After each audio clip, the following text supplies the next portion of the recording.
জীবনের ৬টি নীতি। ১. প্রার্থনা করার আগেই বিশ্বাস করো। ২. কথা বলার আগে শোনো। ৩. খরচ করার আগে উপার্জন করো। ৪. কিছু লেখার আগে চিন্তা করো। ৫. হাল ছাড়ার আগে চেষ্টা করো। ৬. মরার আগে বাঁচতে শিখো। নাম বড় না পাদ বড়, না অর্থ বড় না কর্ম বড়, আসল কথা হলো যে বিপদে যে পাশে দাঁড়িয়ে থাকে সেই সবার বড়।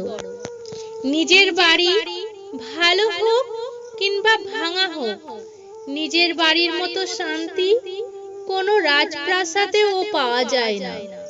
নিজেকে পাল্টানোর প্রথম পদক্ষেপ হলো নিজের সমস্ত ভুলগুলো সম্পর্কে জানা।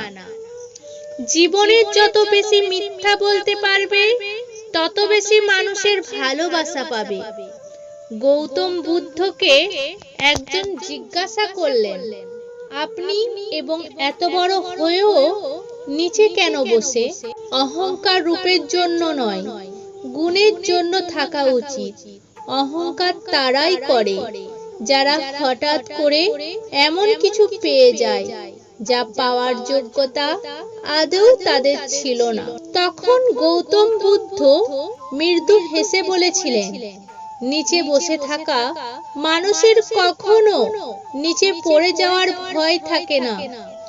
এগিয়ে যাও, কিন্তু মেপে দেখো না কত দূর এগিয়েছো, তাহলে আবার পিছিয়ে পড়বে। কেউ মূল্য দিক আর না দিক, তুমি সৎ কাজ করে যাও, কারণ এর প্রতিদান মানুষ তোমাকে দিবে না, দিবেন স্বয়ং উপরওয়ালা। রাগ হচ্ছে ব্যক্তির চরম শত্রু। যে ব্যক্তির রাগ যত বেশি, সে ব্যক্তি বাস্তবে তত বেশি সমস্যায় জর্জরিত। ঠকাতে পারলে মানুষ বলে চালাক, আর কারো উপকার করলে বলে বোকা।